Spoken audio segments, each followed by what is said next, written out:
Kumitir dalam terjemahan Kakawin Negara Kertagama tertulis pada Pupuh 41 bait keempat yang berbunyi, pada tahun Saka Kanawa Waniksiti, Bathara Wisnuwardana wafat kembali ke surga. Diabadikan di Waleri dalam wujud arca Siwa serta berwujud arca Buddha di Jayaku. Sementara itu Baginda Raja Narasingamurti pun berpulang ke surga. Tidak lama berselang oleh Baginda Raja diabadikan di Wengker dengan mengutamakan arca Siwa di Kumitir. Tahun Saka Kanawa Waniksiti adalah 1190 atau 1268 Masehi. Artinya bahwa pada tahun tersebut Raja Wisnuwardana atau Ranggawuni dan Raja Narasingamurti atau Mahesa Cempaka meninggal dunia, dan Kumitir adalah tempat candi pendarmaan Mahesa Cempaka. Bangunan suci Candi Pendarmaan di Kumitir yang dikelilingi talut diperkirakan dibangun 12 tahun setelah wafatnya Mahesa Cempaka oleh Raja Kertanegara pada tahun Yama Sunya Surya atau 1202 Saka bertepatan dengan 1280 Masehi. Dalam kitab Pararaton disebutkan bahwa Raja Wisnuwardana wafat pada tahun Saka 1192 atau 1270 Masehi, dicandikan di Waleri berlambang arca Siwa di Jayaku arca Buddha. Sementara itu Bathara Narasingamurti berpulang ke Surapada, dicandikan di Wengker, di Kumeper diarcakan bagai Siwa Mahadewa.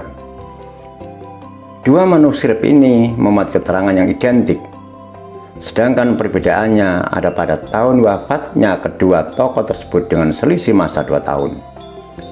Baik Negara Kertagama maupun Pararaton mengenal Narasingamurti memiliki garis keturunan dari Kenaro sebagai pendiri Wangsa Raja di Singasari. Narasingamurti atau Mahesa Cempaka merupakan anak dari Mahesa Wongateleng yang lahir dari perkawinan antara Ken Angro dan Ken Dedes. Beliau mempunyai nama lain yaitu Nararya Wahninggyung.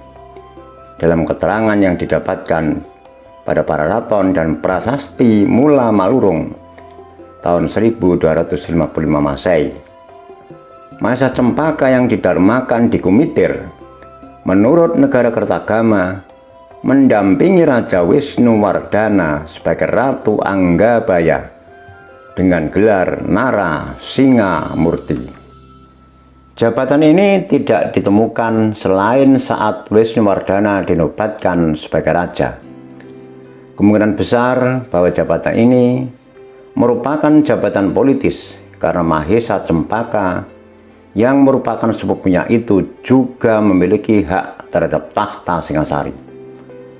Lebih lanjut, para ahli sering menganggap fenomena ini sebagai penyatuan dan deklarasi damai dari garis keturunan yang berbeda dalam keluarga kerajaan Singasari yang sebelumnya sering terjadi konflik perebutan kekuasaan. Anggapan ini berdasarkan informasi dari kedua sumber terkenal yang menggambarkan hubungan kedua saudara satu ibu Ken Dedes ini kadinogo loro saleng atau bagaikan dua ekor naga dalam satu liang, sebagaimana yang ditulis dalam kitab Pararaton. Sedangkan Negara Kertagama menyebutnya bagaikan Kresna dan Baladewa. Singkatnya, Narasingamurti ini mempunyai anak yang bernama Dyah Lembutal, ayah Raden Wijaya. Jadi tokoh ini tidak lain adalah kakek dari Raden Wijaya, pendiri kerajaan Majapahit. Sedangkan dalam Pararaton ditemui perbedaan nama Kumitir yang disebutkan sebagai Kumeper.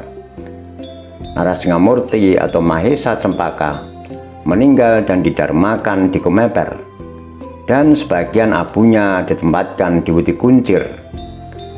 Tidak jelas di mana letak Wuti Kuncir ini. Seperti pada kebiasaan seorang raja yang didarmakan di 2 atau lebih tempat yang berbeda, kemungkinan letak Wuti Kuncir ini harus dicari di luar selain wilayah Kumitir dan sekitarnya. Karena dharmanya yang lain di Kumeper memiliki kemiripan dengan nama Kumitir seperti yang dijelaskan dalam Negara Kertagama, besar kemungkinan bahwa tidak lainnya dimaksud dalam para raton itu adalah Kumitir yang namanya masih dikenali hingga sekarang. Sebab kidung lain yang memberikan informasi mengenai nama Kumitir yang sepertinya tidak boleh dilewatkan adalah Kidung Wargasari. Kidung ini pernah diuraikan secara singkat oleh S. O. Robson dalam tulisannya Notes on the Early Kidung Literatur. Kidung Wargasari yang menyebutkan nama Kumitir menceritakan kisah perjalanan seorang tokoh yang bernama Wargasari. Ialah seorang pemuda dari Wewentih yang ditugaskan oleh neneknya untuk memperdalam ilmu agama kepada sang kakek, yaitu Rakawi Padlegan di Majapahit. Berangkatlah ia meninggalkan Wewentih untuk menuju ke arah utara. Setelah melewati beberapa desa, ia bermalam di sebuah tempat yang bernama Sapukul atau Sagada. Di desa tersebut akhirnya Wargasari menikah dengan Weda Rasmi atas persetujuan orang tuanya. 10 hari setelah pernikahan itu, Wargasari datang ke sebuah tempat suci atau pendarmaan yang bernama Panileman dan bertemu dengan Narawati yang selanjutnya diketahui sebagai adik dari istrinya. Di tempat itu Wargasari terkesima oleh kecantikan Narawati. Hingga selanjutnya dalam melanjutkan perjalanannya menuju Majapahit, Wargasari membawa serta Narawati secara diam-diam karena sudah terlanjur jatuh hati pada adik istrinya itu. Dalam perjalanan Wargasari bersama Narawati mendaki sebuah bukit dan menemukan sebuah desa Saren di arah utara, yang dari tempat itu ia sudah dapat melihat lapangan Bubat. Disebutkan bahwa daerah tinggi itu bernama Sajabung. Wargasari melanjutkan perjalanan menuju Lemah Tulis atau Lemah Caitra yang ia ketahui sebagai tempat tinggal kakeknya Rakawi Padlegan. Selanjutnya ia melewati Banjaran Getas menuju Kumitir. Setelahnya Wargasari menuju arah utara, melewati Pakarangan Paminggir, mungkin saja tanah lapang pinggiran kota Majapahit, dan akhirnya sampai juga di Lemah Tulis atau Lemah Caitra pada senja hari. Yang menarik perhatian adalah nama-nama tempat yang dilalui oleh Wargasari dalam perjalanannya. Saat berada di Sajabung yang dapat diidentifikasikan dengan desa Lebak Jabung, Wargasari menuju ke arah utara mungkin melewati jalan desa Dinoyo dan Sumengko, lalu melewati Banjaran Getas. Saat ini menjadi Dusun Getas, desa Tampung Rejo, Kecamatan Puri Mojokerto, di sisi timur Kali Brangkal atau sebelah timur desa Kumitir. Perjalanan Wargasari kemudian menuju arah barat, melewati Kumitir. Selanjutnya diteruskan sampai tiba di Lemah Tulis. Tempat terakhir yang menjadi tujuan Wargasari ini sekarang merupakan komplek Maha Vihara Majapahit dengan ikon patung Buddha tidur sebagai patung Buddha terbesar di Asia Tenggara yang lokasinya ada di Dusun Kedung Wulan, Desa Bejijong, Kecamatan Trowulan. Berdasarkan identifikasi Kidung Wargasari, lokasi Kumitir berada di timur pusat kota Majapahit sesuai dengan letak desa Kumiter yang sekarang.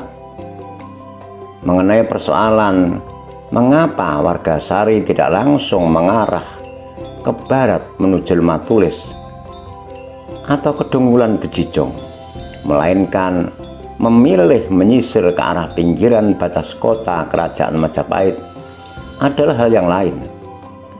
Tetapi penjelasan ini memberi informasi kepada kita untuk mengetahui lokasi Kumiter pada masa itu.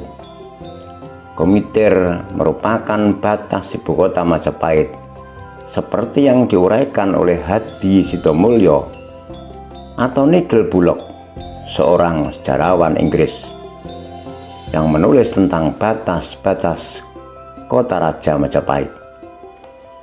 Oleh sebab itu, Kumiter jelas mengandung memori masa lalu yang sangat penting untuk diungkap sejarahnya, dituntaskan ekskavasinya, dan direnovasi peninggalan arkeologisnya.